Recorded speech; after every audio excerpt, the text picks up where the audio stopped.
In the spring of 2023, last year, I began to realize that these digital intelligences we're building might just be a lot better form of intelligence than us. And we had to take seriously the idea they were going to get smarter than us, and maybe within the next 20 years or so. And so we needed now to think seriously about, could we control them? Before that, I thought it would be much longer, and so we didn't need to worry about it right now. And many people still think they're just statistical tricks and they don't really understand what they're saying. I think that's quite wrong. So I came out and focused on the existential threat, that is the idea that they'll take over from people, because many people were saying it was science fiction, and I no longer believe it's science fiction. You alluded to it earlier, but just remind us how quickly this technology is moving, in your opinion. It's moving very fast. The best way to understand how fast it's moving is to look at what it was like 10 years ago. 10 years ago, if you told people that today we would have a language understanding system where you could ask it anything at all and it would give you an answer about as good as a not very good expert, people would have said, no, we're not going to get that in 10 years. That's crazy. People have been working on natural language processing for 50 years and this would be a huge advance. Well, we're there. So what we're going to get in 10 years' time is plausibly that difference again, and that's going to be superintelligence. So my guess is there's a 50-50 chance that we'll get it within the next 20 years. Almost every decent researcher I know believes that in the long run it'll get more intelligent than us. It's not going to stop at our intelligence. A few people believe that, but because it's training on data from us at present. But most of the researchers I know are fairly confident it will get more intelligent than us. So the real question is, how long will that take? And when it does, will we still be able to keep control? And the possibility of it being smarter than us or smarter than us in the not too distant future, what is the determining factor of that? Well, what we know is that as you make these things bigger, they get smarter. So if you take something like GPT-4, which is bigger than GPT-3, GPT-4 is quite a lot smarter. It answers a whole bunch of questions correctly that GPT-3 would get wrong. We know that if you make it bigger still, it's going to get better. So we know that these things will get more intelligent just by making them bigger. But we also know there's always scientific advances. So in addition to them getting more intelligent by being made bigger, we'll have scientific breakthroughs. So in 2017, there was a breakthrough called transformers, and that made these things much better. And we'll get more breakthroughs like that. So if the technology is getting smarter, and there is that possibility of it being smarter than humans, this is where I guess some of the things you've been talking about come into play. What are the risks associated with that, in your opinion? Okay, so how many examples can you tell me about where a more intelligent thing is controlled by a less intelligent thing? Not a long list. Right, not since Biden got elected anyway. So basically a mother and baby is the only example I can think of. And evolution put huge amounts of work into allowing the baby to control the mother. Evolution made the sound of a baby crying just intolerable for the mother, things like that. But basically, less intelligent things do not control more intelligent things. Now, some people think these kind of intelligences we're making will be very different from us because they didn't evolve. My friend Yann LeCun thinks it's perfectly safe. We'll always be in control because we built them. I don't really believe that. How come? Well, we're going to make agents of them. People are already doing that. Things that can act. And if you want to make an effective agent, it has to be able to create sub-goals. So, for example, if you want to get to Europe, you have a sub-goal of getting to the airport. And you created that sub-goal because that's the obvious way to get to Europe. Now, once you give something the ability to create sub-goals, there's some fairly obvious sub-goals it will create, like if it wants to get anything done, the things you asked it to do, it'll be easier for it to do it if it gets more control. And so it will create the sub-goal of getting more control. It could still be benevolent, but that's already a bit worrying. It's also the case that when you have intelligent agents, you'll want to build in self-preservation. You want them to not sort of destroy themselves, and you want them to sort of watch out for things that could make them not work, like data centers going down. And so already you've got self-preservation that's probably going to be wired in various programs. And it's just not clear to me that this won't lead to things having self-interest. As soon as they've got self-interest, you'll get evolution kicking in. Suppose there's two chatbots, and one's a bit more self-interested than the other. The slightly more self-interested one will grab more data centers because it knows it can get smarter if it gets more data centers to look at data with. So now you get competition between chatbots. And as soon as evolution kicks in, we know what happens. The most competitive one wins. And we will be left in the dust if that happens. What does that mean, to be left in the dust? They won't need us anymore. They'll start running everything because they can just do it much better than us. Initially, it may be benevolent in the sense that, oh, just stay out the way and we'll make things work for you. A bit like a parent and a small child. But, the parent lets the small child do some things, but when it's sort of dangerous or tricky, the parent just takes over and does it in the small child's interests. But there's a slippery path from there to not acting in the small child's interests.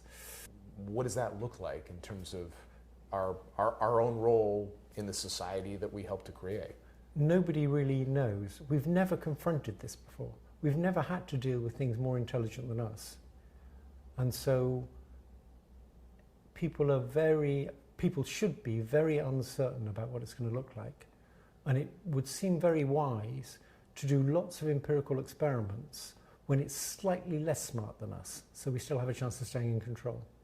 And I think the government, for example, should insist that the big companies do lots of safety experiments, spend considerable resources, like a third of their compute resources, on doing safety experiments while these things are still not as intelligent as us, to see how they might evade control and what we could do about it.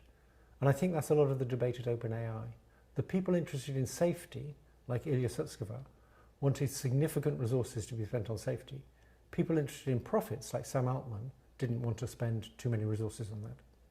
Do we have a sense on where that spending lies right now, the spending on safety? Yes. Hugely more on development than on safety. Because these are profit-driven companies. What do you make of the fact that there's been so much wealth created so quickly in this area? How does that complicate the story of safety, in your opinion? Well, it makes it clear to the big companies that they want to go full speed ahead. And there's a big race on between Microsoft and Google and possibly Amazon and possibly Nvidia and possibly the other big companies, Meta. If any one of those pulled out, the others will keep going. So you've got the standard competitive dynamics of capitalism, where people are trying to make profits in the fairly short term, and they're going full speed ahead. And I think the only thing that can slow that down is strict government regulation. I think governments are the only things powerful enough to slow that down. Should we be thinking about this in the same way that you would think about a nuclear threat? Yes. I mean, I think that's a good way to think about it. There is, however, one big difference, that nuclear weapons are only good for destruction. They tried using them for things like fracking. It didn't work out too well. They did that in the 60s, peaceful uses of atom bombs. That didn't work out so good. They're basically for destruction. Whereas AI has a huge upside, is wonderful for lots of things, not just answering questions and making fancy images. It's going to be extremely useful in medicine. And that's why it's not going to be stopped. The idea we should just pause, that was never realistic. We have to figure out, how can we make a superintelligence not want to take over? And that's what governments should be focused on right now, because that's one of the many things. They should be focused on lots of other things too, like how we prevent AI-designed bioweapons, how we prevent AI-designed cyber attacks, how we prevent AI-designed fake videos from determining elections. There's lots of other risks. How we deal with all the job losses that are going to be caused if AI is really as successful as these big companies think it will be. Those are all other distinct risks with distinct solutions. I've just tended to focus on the existential threat because that's something that many people thought wasn't real. I just wonder, is there a suggestion or a solution that you might present that would find a way to balance these trade-offs from the opportunity that this technology presents, which you've outlined, versus these significant risks? The closest I come to that is the idea that government should mandate that the big companies spend a lot of their resources on safety. That's the best I can think of. It's not very good, but it's the best I can think of. And your view right now is that they simply are not doing that? No, they're not mandating that, no. There are some in the technology community. You know, Elon Musk has talked about some of the concerns. I know you've had conversations with him as well. Do you think that if the solution not only is government mandates, but the industry itself all stepping forward together, do you think someone within the industry has to lead that charge? I think it's very good that some of the people in the industry, in particular Musk, has said this is a real threat. I think that's good. But I don't think you can leave it to companies to deal with something like this. I think governments have to step in with regulations.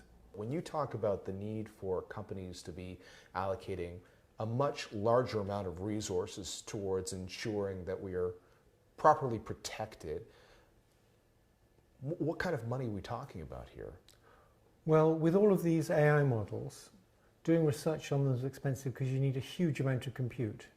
And it's normally NVIDIA GPUs, which is why NVIDIA just went past 3 trillion. So what you really need to do is say, you need to devote, like, say, a third of your computational resources to safety work. So what happened at OpenAI, Ilya was clearly going to leave some time ago, and he left just recently. But Jan Leakey, he left recently because they wouldn't devote sufficient resources to safety. And I think they only wanted 10%, but Sam Altman wouldn't do that. So I think if government said you need to spend not as much as you spend on developing it, but a significant fraction, like 20 or 30% of your resources should go into safety work, I don't think companies will do that by themselves. When I was at Google, they had a big lead in all this stuff, and they were actually very responsible. They weren't doing that much work on safety, but they didn't release this stuff because they had a very good reputation, and they didn't want to besmirch their reputation by chatbots saying prejudiced things, for example. And so they were very responsible with it. They used it internally, but didn't release chatbots to the public, even though they had them. But as soon as OpenAI used some of the Google research on transformers to make things as good as Google had, and actually tune them up slightly better, then Google, and give them to Microsoft, then Google couldn't help getting involved in an arms race. And you've referenced OpenAI a few times. Why do you think Sam Altman, their leader, would be reluctant to commit more capital towards some of the issues you're raising concerns around? I think he would like big profits. And the temptation of that, whether it's OpenAI or any large company, is too big an opportunity to ignore? My view of how things ought to be organized is capitalism's produced a lot of goods for us. The people trying to make money are very inventive. That's fine as long as there's regulations that stop their inventiveness leading to very bad things. So, for example, big pharmaceutical companies, they shouldn't be allowed to peddle addictive drugs, particularly say they're not addictive. Big oil companies shouldn't be allowed to produce all that carbon dioxide.